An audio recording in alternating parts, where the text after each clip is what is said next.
Good morning. हम पढ़ रहे थे कारक। कारक में हमने देखा क्रियाजनकत्वम कारकम, क्रियान्वयित्वम कारकम, यानी क्रिया का जो अन्वय करता है, क्रिया के साथ जो रहता है वही कारक होता है। अब कारक के अंतर्गत हम पढ़ेंगे 6 कारक होते हैं। हमने देखा पीछे कर्ता कर्म च करणम संप्रदानम तथैव च अपादानादिकरणे इत्यादि कारकाणि षट, यानी 6 कारक होते हैं। पहला हम देखते हैं कर्ता कारक, प्रथमा विभक्ति, नॉमिनेटिव केस। कर्ता कारक कौन सा होता है? पहला हम देखते हैं स्वतंत्र कर्ता, क्रिया को करने में जो स्वतंत्र हो वह कर्ता कारक होता है। जैसे रामा गच्छति, अर्थात गमन क्रिया करने के लिए राम स्वतंत्र है, अतः राम में प्रथमा विभक्ति होती है। ठीक है, इसी का अगला देखते हैं क्रिया संपाद का कर्ता, जो क्रिया का संपादन करे वह कर्ता कारक होता है। जैसे प्रवरा पठती, प्रवर पढ़ता है। इस वाक्य में पठती क्रिया का संपादन प्रवर करता है, अतएव प्रवर कर्ता कारक में आया। आगे हम देखते हैं अभिधेय मात्रे प्रथमा, यदि केवल नाम व्यक्त करना हो, अभिधेय मात्र केवल नाम व्यक्त करना हो तो उसमें प्रथमा विभक्ति होती है। जैसे बालका, गजा, देवा, कृष्णा, रामा, वानरा आदि अन्य किसी का भी नाम हो, उस व्यक्त करने के लिए प्रथमा विभक्ति का प्रयोग किया जाता है, वह कर्ता कारक के अंतर्गत आता है। संबोधने प्रथमा, और हिंदी के संबोधन कारक में प्रथमा विभक्ति होती है। जैसे हे प्रवर अत्र आगच्छत, हे प्रवर यहाँ आओ, बुलाने के लिए संबोधन किया जा रहा है, किसी को पुकारा जा रहा है, वहाँ प्रथमा विभक्ति होगी। अर्थात आपको ध्यान रखना है जो स्वतंत्र हो क्रिया को करने में वह कर्ता कारक, उसमें प्रथमा विभक्ति। क्रिया का संपादन हो रहा है, प्रथमा विभक्ति। अधिमेय मात्र, अभिधेय मात्र, जहाँ केवल नाम व्यक्त करना हो या संबोधन करना हो वहाँ प्रथमा विभक्ति होगी, वह कर्ता कारक कहलाएगा। अगला देखते हैं कर्म कारक, द्वितीय विभक्ति। कर्म कारक में द्वितीय विभक्ति होती है, ऑब्जेक्टिव केस। कर्तुरीक्षिततमम कर्म, कर्तुरीक्षिततमम, कर्ता की अत्यंत इच्छा जिस कार्य को करने में लगे उसे कर्म कारक कहते हैं। अत्यंत इच्छा, केवल इच्छा नहीं, ज़्यादा इच्छा जिस कार्य को करने में लगे कर्ता का मन, वही कर्म होता है। जैसे रमेशा संस्कृतम पठती, रमेश संस्कृत पढ़ता है। ठीक है, तो रमेशा संस्कृतम पठती, रमेश संस्कृत पढ़ता है। संस्कृत पढ़ने में उसकी सबसे ज़्यादा रुचि है, इच्छा है, इसलिए संस्कृत में द्वितीय विभक्ति संस्कृतम पठती। कर्मणि द्वितीया, कर्म में द्वितीया, कर्म कारक में द्वितीय विभक्ति होती है। अंशु फलम खादती, फल कौन खा रहा है? अंशु खा रहा है। क्या खा रहा है? फल खा रहा है। कर्म क्या कर रहा है? फल खाने का, तो फलम, फल में द्वितीय विभक्ति, अंशु फल खाता है। इसमें आप विसर्ग लगा सकते हैं। आगे देखते हैं अभिता परिता सर्वता उभयता योगे द्वितीय, यानी अभिता दोनों ओर, परिता चारों ओर, सर्वता सब ओर, उभयता दोनों ओर, इनके योग में हमेशा द्वितीय विभक्ति होती है। जैसे ग्रामम परिता वृक्षा सन्ति, गांव के चारों ओर वृक्ष है। विद्यालयम अभिता पर्वता सन्ति, विद्यालय के दोनों ओर पहाड़ हैं। ठीक है, अभिता परिता सर्वता उभयता आने पर उसके योग में हमेशा द्वितीय विभक्ति होती है।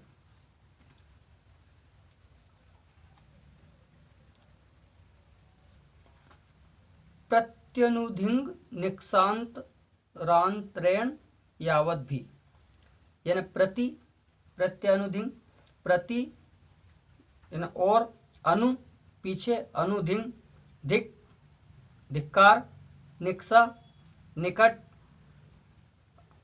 अंतरेण अंतरा अंतरा यानी बीच में, अंतरेण बिना, यावत भी और यावत तक, यावत यानी तक आदि शब्दों के योग में द्वितीय विभक्ति होती है। जैसे दीनम प्रति दयाम कुरु,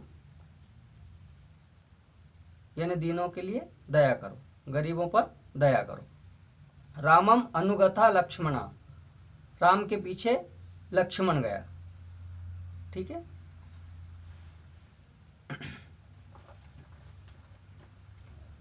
अधिशिंग स्था साम कर्म, अधि उपसर्ग के रहने पर शी स्था और आस धातुओं के योग में द्वितीय विभक्ति होती है। अधि उपसर्ग हो और सिंह स्था और आस धातु। रणधीरा संयाम अधिशेते, अधि उपसर्ग है तो इसके योग में शेते होता तो द्वितीय नहीं होती। रणधीर सैया पर सोता है, यह अधिकरण कारक उधर चला जाएगा सप्तमी विभक्ति, लेकिन अधि उपसर्ग होने की वजह से इसमें संयाम में द्वितीय विभक्ति हुई। जैसे विश्वजीता गृहम अधितिष्ठति, विश्वजीत घर पर बैठा है, घर पर बैठा है स्थान है, इसलिए सप्तमी होना चाहिए थी, लेकिन उपसर्ग अधि उपसर्ग आने पर गृहम हो गया, द्वितीय विभक्ति लगी। राजा प्रसादम अध्यास्ते, अध्यास्ते भी वही अधि आस्ते, अधि उपसर्ग है यहाँ पे, इसकी संधि करेंगे अधि आस्ते अध्यास्ते। आस धातु आ रही है अधि के बाद, तिष्ठ धातु आ रही है, शेते आ रही है, अधि सिंह स्था, तो इसलिए यहाँ पे द्वितीय विभक्ति। राजा महल यानी भवन में बैठा है। अब यहाँ साधारण नियम के अनुसार सप्तमी विभक्ति होनी चाहिए थी, लेकिन अधि उपसर्ग के आने पर सी स्था और आस धातुओं के पहले अधि उपसर्ग आने पर यहाँ पर द्वितीय विभक्ति का प्रयोग किया गया। नेक्स्ट, उपान्वध्यांग वसा, उप अनु अधि, उप अनु अधि और आ उपसर्ग के बाद यदि वस यानी रहना धातु आए तो सप्तमी के स्थान पर द्वितीय विभक्ति होती है। अब उप अनु अधि और आ उपसर्ग अगर पहले है और बाद में वस धातु है यानी रहना, तो वहां पे सप्तमी विभक्ति नहीं होगी, वहां पर द्वितीय विभक्ति होगी। जैसे सा वनम उपवसति, वह वन में रहता है। ठीक है, सप्तमी होना चाहिए थी, लेकिन वस धातु के पहले उपसर्ग के बाद वस धातु आती है, तो वहां पर द्वितीय विभक्ति। हरि वैकुंठम अनुवस्ति, उप अनु अधिवस्ति या आवस्ति, विष्णु वैकुंठ में रहते हैं। अनुवस्ति हो, अधिवस्ति हो, आवस्ति हो, उपवस्ति हो, इसके रहने पर द्वितीय विभक्ति। तीसरा हम देखते हैं करण कारक। करण कारक में तृतीय विभक्ति। साधक तमम करणम, यानी क्रिया का संपादन करने में जो साधन का काम करे, साधक तमम, वह करण कारक होता है। जैसे सा कलमेन लिखती, वह कलम से लिखता है। कलम क्या है? साधन। क्रिया को करने में कलम का सहारा लिया जा रहा है, उसको साधन के रूप में उपयोग किया जा रहा है। सा यानी वह, सर्वनाम, वह कलम से लिखता है, तो कलमेन हो गया तृतीय विभक्ति, करण कारक। ठीक।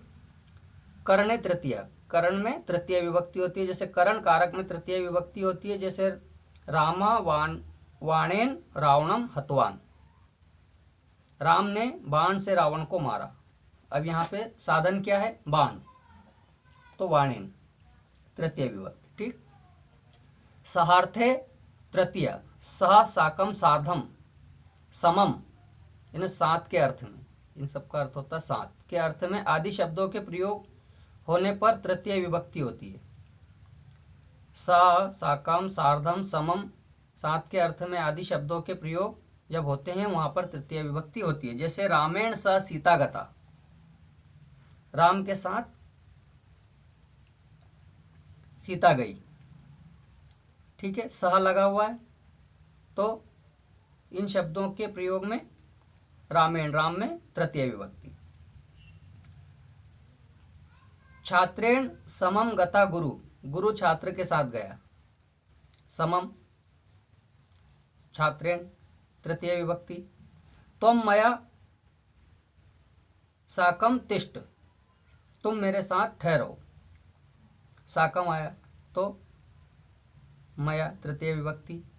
अहम माम मया। येनांग विकारा, अंगी के जिस अंग में कोई विकार हो उसमें तृतीय विभक्ति होती है। ठीक है, अंगी कोई व्यक्ति के अंग में कोई विकार हो, हाथ नहीं हो, पैर नहीं हो, टूटा हुआ हो, आँख से परेशान हो, कान से, तो उसके योग में तृतीय विभक्ति। जैसे हम देखेंगे सा अक्षणा काणा अस्ति, सा वह, अक्षणा आँख से काणा है, वह आँख से काणा है। मुकेश पादेन खंजा अस्ति, मुकेश पैर से लंगड़ा है। ठीक है, इसमें अक्षणा तृतीय विभक्ति, पादेन तृतीय विभक्ति। कर्णेन बधिरा अस्ति राम निवास, राम निवास जो है कान से बहरा है। ठीक है, तो कर्णेन कान में, कान से बहरा है तो कान में तृतीय विभक्ति। इसके बाद देखते हैं हम अगला संप्रदान कारक चतुर्थी विभक्ति। संप्रदान कारक में चतुर्थी विभक्ति। संप्रदान चतुर्थी, संप्रदान कारक में चतुर्थी विभक्ति होती है। जैसे नूतन ब्राह्मणाय भोजनम पचती, नूतन ब्राह्मण के लिए भोजन पकाती है। पचती क्रिया है, पच माना पकाना। ठीक, अब यहाँ हम क्या देखा, संप्रदान कारक में चतुर्थी विभक्ति होती है। ब्राह्मणाय भोजनम पचती, नूतन क्या करती है, ब्राह्मण के लिए भोजन पकाती है, तो इसमें चतुर्थी विभक्ति। दानार्थे चतुर्थी, दान देने के अर्थ में चतुर्थी, जिसे कोई चीज दान में दी जाए उसमें चतुर्थी विभक्ति होती है। जैसे राजा ब्राह्मणेभ्य वस्त्रम ददाति, जिसको दान दिया जा रहा है उसमें चतुर्थी, जो दे रहा है उसमें नहीं, जिसको दिया जा रहा है, ब्राह्मण को दिया जा रहा है राजा के द्वारा दान, तो ब्राह्मण में चतुर्थी विभक्ति है ना। राजा ब्राह्मणों को वस्त्र देता है, ब्राह्मणे भी यहाँ पे ये बहुवचन एक वचन। नमा स्वस्ति स्वाहा स्वधा अलम वषट योगाच, इन नमा स्वस्ति इन कल्याण, स्वाहा स्वधा समर्पित, अलम बस काफी, और वषट यानी अर्पित अर्पण करना के योग में चतुर्थी विभक्ति। ये चीज आती है नमा, स्वस्ति, स्वाहा स्वधा, अलम और वषट के योग में चतुर्थी विभक्ति। जैसे हम देखते हैं तस्मै श्री गुरुवे नमः, उन गुरु को नमस्कार, नमा के अर्थ में चतुर्थी विभक्ति श्री गुरुवे। अस्तु स्वस्ति प्रजाभ्य, प्रजा का कल्याण हो, स्वस्ति के योग में प्रजाभ्य, प्रजा में चतुर्थी विभक्ति बहुवचन। आग्नेय स्वाहा, अग्ने स्वाहा आग को समर्थी, स्वा के योग में चतुर्थी। स्वधा पितृभ्य स्वधा, पितरों को समर्पित, स्वधा के योग में चतुर्थी पितृभ्य। अलम मल्लो मल्ला है, यह पहलवान उस पहलवान के लिए काफी है, मल्ल यानी पहलवान होता है। ठीक है, तो इसमें चतुर्थी विभक्ति। वषट इंद्राय, इंद्रों को अर्पित, वषट के योग में चतुर्थी इंद्राय। ठीक है, आगे देखते हैं।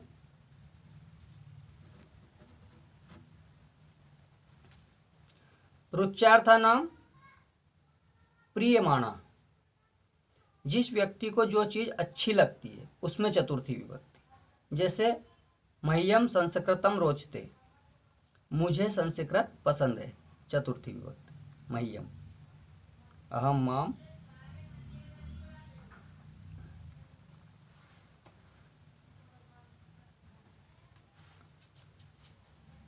इसके बाद हम देखते हैं स्पृह रिप्सितः, स्पृह यानी इच्छा, धातु के योग में जिस चीज की इच्छा होती है उसमें चतुर्थी विभक्ति होती है।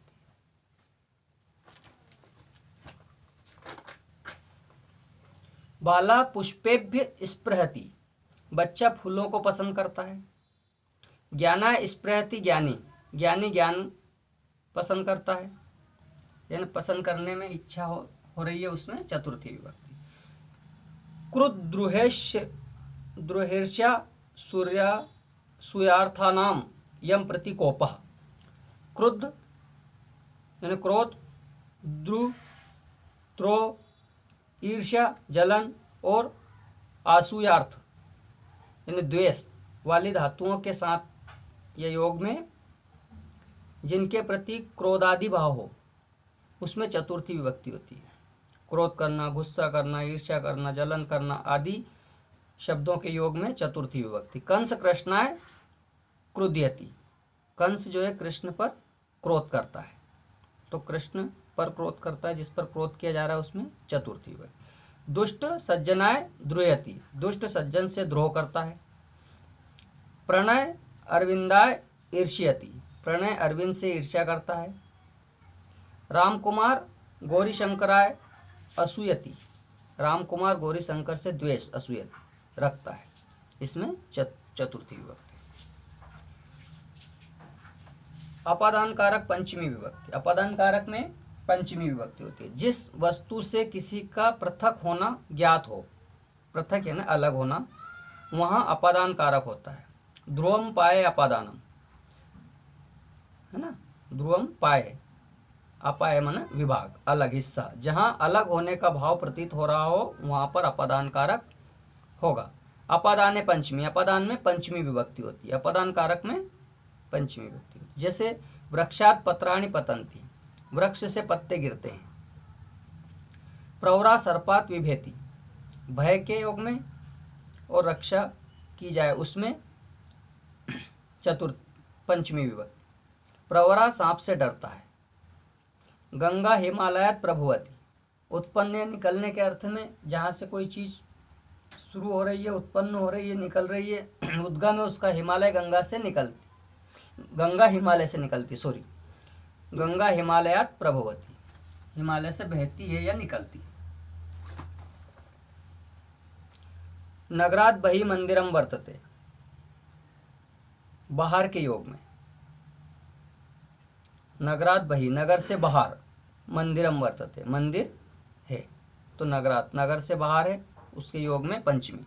धनात विद्या गरीयसी, तुलना में जिससे श्रेष्ठ हो, धन से विद्या महान है, धन से विद्या महान है, तो किससे महान है, धन से, उसमें पंचमी विभक्ति। अब हम देखते हैं लास्ट षष्ठी विभक्ति, उसके बाद सप्तमी। षष्ठी विभक्ति देखते हैं। अब ये संबंध कारक नहीं कहा गया है यहाँ पे, केवल विभक्ति, पॉसेसिव केस, संबंध है षष्ठी। यहाँ पर दो व्यक्तियों या वस्तुओं में संबंध का बोध होता है, वहाँ हिंदी के संबंध कारक की षष्ठी विभक्ति का प्रयोग किया जाता है। जैसे मम पुत्रा प्रवरा, मेरा पुत्र प्रवर है। इदम रामस्य गृहम अस्ति, यह राम का घर है। मोहना मम अनुजा अस्ति, मोहन मेरा छोटा भाई है। ठीक है, संबंध इसमें दिखाई दे रहा है, इसके योग में हमें षष्ठी विभक्ति का प्रयोग करना है। अगला देखते हैं, अधिकरण कारक। आधारो अधिकरणम, आधारी अधिकरण है। अधिकरण है सप्तमी, अधिकरण में सप्तमी विभक्ति, अधिकरण कारक में सप्तमी विभक्ति होती है। कर्ता या कर्म के द्वारा क्रिया का आधार अधिकरण कारक होता है, यानी आधार को ही अधिकरण कहते हैं। जैसे छात्र विद्यालय पठन्ति, छात्र जो है कि विद्यालय में पढ़ते हैं। अधिकरण आधार तीन प्रकार के होते हैं। कटे आस्ते मुनि, कटे यानी चटाई, मुनि चटाई पर बैठते हैं, यानी स्थानवाची आधार। पात्रे वर्तते जलम, पात्र में जल है, भीतरी आधार किसी चीज का, वहाँ सप्तमी। मोक्षे इच्छा अस्ति लोकस्य, लोक की इच्छा मोक्ष है, यानी कोई विषयवाची शब्द हो, वहाँ पर सप्तमी विभक्ति। निमित्तात् कर्म योग है, जिस निमित्त के लिए कर्म कारक से युक्त क्रिया की जाती है उसमें सप्तमी विभक्ति होती है। चर्मणि द्विपिनम हंति, चमड़े के लिए चीते को मारता है। किसके निमित्त? चमड़े के लिए किसको मार रहा है? हाथी को, नहीं सॉरी, द्विपिनम यानी चीते को। दंतयो हंति कुंजरम, दांत के लिए कुंजरम माने हाथी को मारता है। तो जिसके निमित्त कोई कार्य किया जा रहा है उसमें सप्तमी विभक्ति। नोट ध्यान रखें, हिंदी से संस्कृत में ट्रांसलेट करने के लिए हिंदी के कारकों का संक्षिप्त विवरण जानना आवश्यक है। जैसे पहला कर्ता कारक, इसका विभक्ति चिन्ह ने। जो क्रिया करता है उसे कर्ता कारक कहते हैं। जिसके द्वारा क्रिया की जा रही है वह कारक कर्ता। स गच्छति, वह जाता है। रामा खादति, राम खाता है। कौन खाता है? राम खाता है। कौन जाता है? वह जाता है ना। अगला कर्म कारक, इसका चिन्ह को। जिस पर क्रिया का असर यानी प्रभाव हो कर्म कारक कहलाता है। जैसे राम ने रावण को मारा, रामा रावणम हतवान, ठीक है। करण कारक, से द्वारा जिस साधन को काम किया जाए, जिस साधन से काम किया जाए वह करण कारक होता है। रामा बाणेन रावणम हता, साधन क्या है? बाण। राम ने बाण से रावण को मारा। संप्रदान कारक को के लिए, इसका चिन्ह है जिसके लिए काम किया जाए संप्रदान कारक कहलाता है, ठीक है। जैसे समोदकम हट्टम गता, हट्ट है ना बाजार। वह मिठाई के लिए, मोदकम मोदकाय, मिठाई के लिए बाजार गया। अपादान कारक से या पृथक होने के अर्थ में, जिससे अलग होने का बोध हो। जैसे वृक्षात पत्रम पत्ती, वृक्ष से पत्ता गिरता है। संबंध कारक, हिंदी का होता है कारक ये, और संस्कृत में केवल इसकी विभक्ति का उपयोग किया जाता है। का, की, के, ना, नी, ने, रा, री, रे, ऐसे जिससे कर्ता का संबंध है उसमें षष्ठी विभक्ति होती है। नृपस्य पुत्र आगता, राजा का पुत्र आया। यहाँ का पुत्र राजा का है ना। अधिकरण कारक, में पर, यहाँ जहाँ या जिस पर क्रिया की जा रही हो अधिकरण कारक कहलाता है। जिसे वृक्षे वानरा निवसंती, पेड़ पर बंदर रहते हैं, ठीक। अब लास्ट संबोधन कारक, हिंदी वाला, प्रायः कर्ता का ही होता है। संबोधन कारक कर्ता का ही होता है, उसमें प्रथमा विभक्ति होती है, ठीक है। ये अब